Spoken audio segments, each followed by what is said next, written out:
तो class 9th के सभी विद्यार्थियों, जैसा मैंने आपसे वादा किया है कि मैं आपको वार्षिक परीक्षा में टॉपर बनाऊंगा, इसी श्रृंखला में अपन सबसे पहला जो क्वेश्चन रहेगा ना आपका, वो 6 नंबर का रहेगा। चलिए तो शुरू करते हैं। इससे पहले मैंने एक पेपर और आपको सोल्व कराया है, नहीं देखा है तो जरूर देख लीजिएगा। बालकाय इति शब्द रूपम भवति। बालकाय जो है कौन सा शब्द का रूप है? तो चतुर्थी विभक्ति का एक रूप है। शब्दस्य राम शब्दस्य पंचमी विभक्ति रूपम किम। राम शब्द का पंचमी विभक्ति का रूप कौन सा है? तो रामात आ जाएगा। नघ्या इति रूपम भवति। नघ्या इति रूपम भवति तो तृतीया विभक्ति कौन सा आएगा? नघ्या में तृतीया विभक्ति आ जाएगा। आगे बढ़ते हैं और अगला देखते हैं। तो फलम, यहाँ से देखते हैं फल शब्द से षष्ठी विभक्ति रूपम किम। तो फलस्य। मुनिया प्रथम रूपम भवति। तो मुनिया में कौन सा रूप है? तो तृतीय विभक्ति का ये रूप है। यहाँ पर देख सकते हैं इनमें से कौन सा अव्ययी पदम नास्ति। नास्ति का मतलब होता नहीं है। बहुत ही सिंपल सा पेपर आने वाला है आपका, है ना, संस्कृत का। बहुत ही मैं सारी चीज़ें प्रोवाइड करा रहा हूँ। केवल मैं जो आपको जितनी चीज़ें बताते जाऊँ ना, टुकड़े टुकड़े में आपको मैं धीरे से निकाल दूंगा आपका पेपर, है ना। चलिए तो यहाँ प्रा उपसर्ग हो जाएगा। गम धातु लरट लकारस्य रूपम अस्ति। गम धातु और लरट लकार का रूप कौन सा है? तो गमिष्यामि। अभवत इतस्मिन् पदे लकारा अस्ति। अभवत में कौन सा लकार है? तो लंग लकार है। लोट लकारः पठतु इति पदे अस्ति। और अभवत में इति पदे काला भवति तो भूत काला भवति। अगला पढ़ते हैं। प्रहारा इतस्मिन् पदे उपसर्ग अस्ति। देखो प्रहारा में कौन सा उपसर्ग है? तो उपसर्ग कहते हैं अपन आगे वाले को, तो प्रा उपसर्ग लगेगा यहाँ पर, है ना। प्रति उपसर्ग युक्तः शब्दा अस्ति। तो प्रति उपसर्ग वाला शब्द कौन सा है? तो प्रत्येक। क्या है? प्रत्येक। पठितुम का आ जाएगा तुमुन। करनियम का आ जाएगा आपका दूसरा, देख सकते हैं इसका अनियर। विहाय का आपका तीसरे का आ जाएगा लेप। वृक्षा स्वयं ना खादन्ति। फलानी। कुत्र दरिद्रता ना भवेत। ये आपका पांचवा का जाएगा वचने। और कुंभकारा घटान रचित्यति, इसका जाएगा जीविका है। तो इतना ठीक है। आगे बढ़ते हैं और क्वेश्चन नंबर 4 को देखते हैं। खिन्ना बाला अन्यो पदयो विशेषण पदम किम। खिन्ना। धनुर्धरा अर्जुनः अत्र विशेष्य पदम अस्ति अर्जुनः।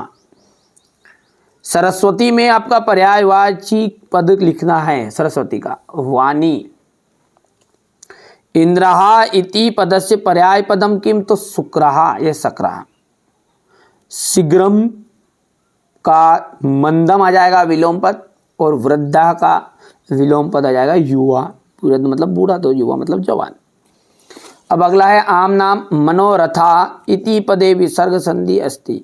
मनोरथा में आपकी विसर्ग संधि बिल्कुल यहाँ पर विसर्ग संधि रहेगी आपकी।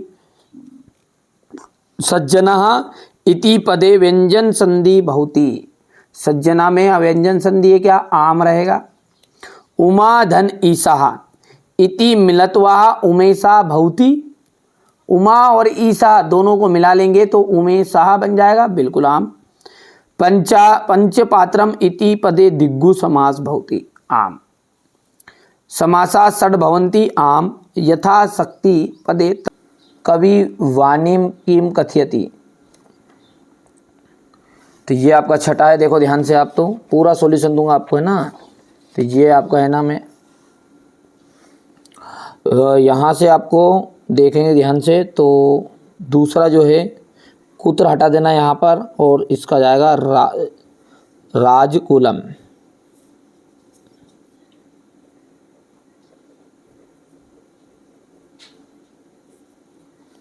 जंतवा केन, तो ये केन हटा देना है आपको। और प्रिय वाक्य प्रादान्यन आ जाएगा।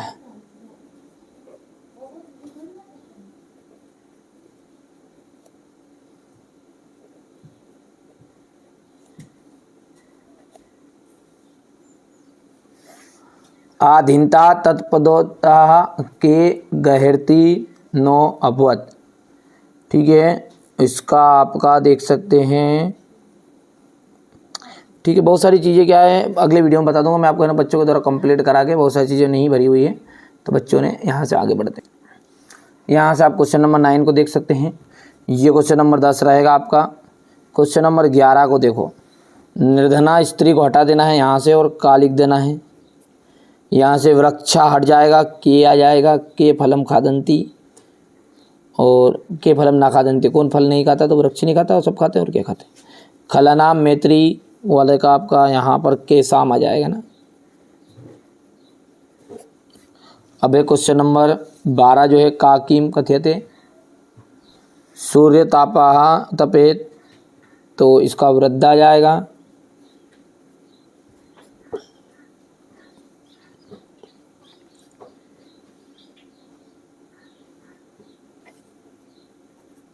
बालिकम, और यहाँ से तपोद्धता,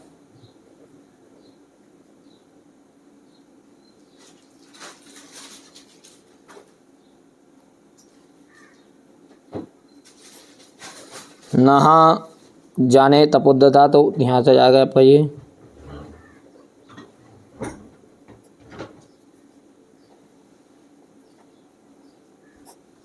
ठीक है भैया, इसके बाद में आपको यहाँ पर अपन बात करेंगे क्वेश्चन नंबर 13 की। तो वाच्य परिवर्तन करना है। यहाँ पर आपको बाल का हटा देना है और बाल का की जगह पर जाएगा बालकेन। पूरा लिख देना, ऐसा वैसा है। रामेन जलम पीजेती, तो रामा आ जाएगा इसका।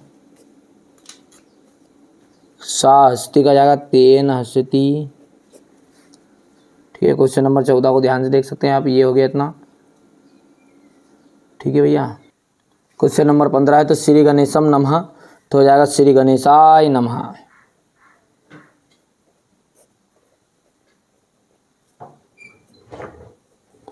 अहम सत्यवादसी, तो अहम सत्यम वदामि,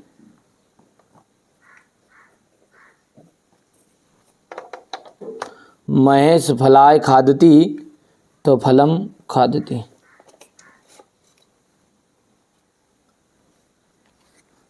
ठीक है, यहाँ से क्वेश्चन नंबर 16 को ध्यान से देख सकते हैं आप। ठीक है, इसका जाएगा विनाम, दूसरा जाएगा व्रतम, तीसरा है रक्षिता, चौथे का विलपंती, पांचवा आ जाएगा आपका गुना, छठा जाएगा घटम। ठीक है भैया, यहाँ से हो गया इतना। क्वेश्चन नंबर 17 का ध्यान से देख सकते, क्रम संयोजन है ये, और क्रम संयोजन में ये आपका यहाँ पर चंदनम सूचयति पहला जाएगा, दोहनम न करोति दूसरा जाएगा, यहाँ पर ये तीसरा जाएगा, और ये चौथा आपका हो जाएगा। हो गया। क्वेश्चन नंबर 18 को ध्यान से देखो आप, तो ये यहाँ पर है। ठीक है भैया, चलिए आगे बढ़ते हैं। यहाँ से देख सकते हैं आप, अगला देखते हैं यहाँ पर। ठीक है, ये क्वेश्चन नंबर 19 आपका रहेगा। ठीक है, चलिए इसके बाद में आपका यहाँ से देख सकते हैं ये यहाँ से देख सकते हैं आपका ये क्वेश्चन नंबर 19 रहेगा ये। ठीक है बेटा, आराम से कंप्लीट करना है। ये यदि बात करें अपन क्वेश्चन नंबर 19 की, तो ये आपका हो जाएगा, ये क्वेश्चन नंबर 20 रहेगा आपका। ध्यान से देख सकते हैं। अस्माकं देशस्य प्राचीनतमा भाषा अस्ति। देखो, संस्कृत भाषा अस्माकं का मतलब क्या होता है? हमारे देश की। तो मीनिंग क्या बना आपका? संस्कृत भाषा हमारे देश की प्राचीनतमा भाषा अस्ति, पुरानी भाषा है, पुराने जमाने की भाषा है। प्राचीन काले, पुराने समय से ही।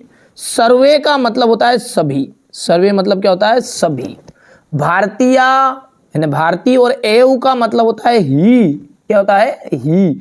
एक एक चीजों को ध्यान से समझो आप। तो प्राचीन काले सर्वे एव भारतीय, प्राचीन काल में सभी भारतीय ही संस्कृत भाषाया, संस्कृत भाषा का एव ही व्यवहारम कुर्वन्ति स्म।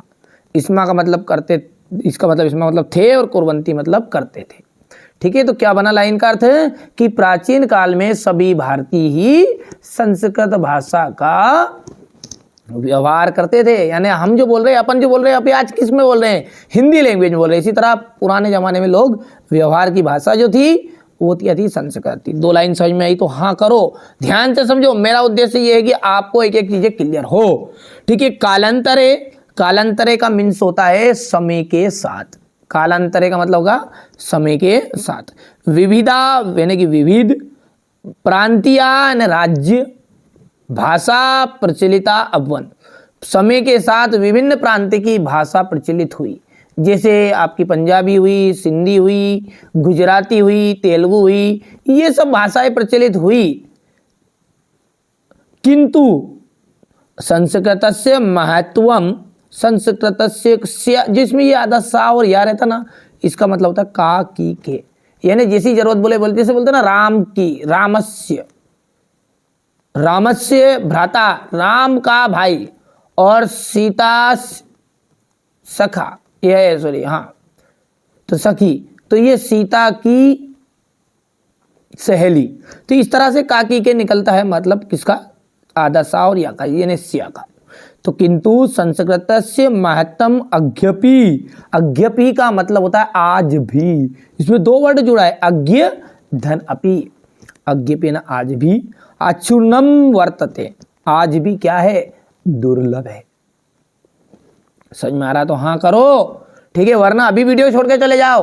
क्योंकि देखिए संस्कृत का स्क्रीनशॉट तो आप ले लोगे, लेकिन समझना बड़ी चीज है। और यदि एक बार समझ में आ जाए तो चाहे आप 10th में हो चाहे 9th में हो, ठीक है, आपको याद कराने की जवाबदारी मेरी, याद अच्छे से होगा। क्या बोली मैंने लाइन पहली, यहाँ से अपन फिर से रिपीट करेंगे, कोई दिक्कत नहीं, शांति से पढ़े। जिस बच्चे को सब्र और शांति नहीं है वो आराम से, वो जीवन में कभी सफलता नहीं पाएगा। संस्कृत भाषा अस्माकं देशस्य प्राचीनतमा भाषा अस्ति, संस्कृत भाषा हमारे देश की सबसे पुरानी भाषा है। प्राचीन काले सर्वे एव भारतीया संस्कृत भाषाया एव व्यवहार कुर्वन्ति स्म, प्राचीन काल में सभी भारतीय संस्कृत भाषा का व्यवहार करते थे। कालांतरे समय के साथ विविधा प्रांतीय भाषा प्रचलिता हुवन, समय के साथ विभिन्न प्रांत की भाषा प्रचलित हुई। किंतु संस्कृत महत्वम अज्ञपि अचूर्णम वर्तते, और संस्कृत भाषा का महत्व आज भी दुर्लभ है। सर्वे प्राचीन ग्रंथा, सारे प्राचीन ग्रंथ, चत्वारो वेदस्य, चारों वेद संस्कृत भाषायामेव सन्ति, सभी प्राचीन ग्रंथ चारों वेद संस्कृत भाषा में ही है। संस्कृत भाषा भारत राष्ट्र से एकतया आधार अस्ति, संस्कृत भाषा क्या है, भारत राष्ट्र की एकता का आधार है। आगे बढ़ते हैं। संस्कृत भाषाया, ये आपको यहां से नहीं करना है ना बेटा, ये अब 4 नंबर में आता तो ये यहां से यहां तक आपको नहीं करना है। ये मैंने जो टिक मार्क किया इसको आपको लाइन को कट कर देना, यहां से पढ़ेंगे।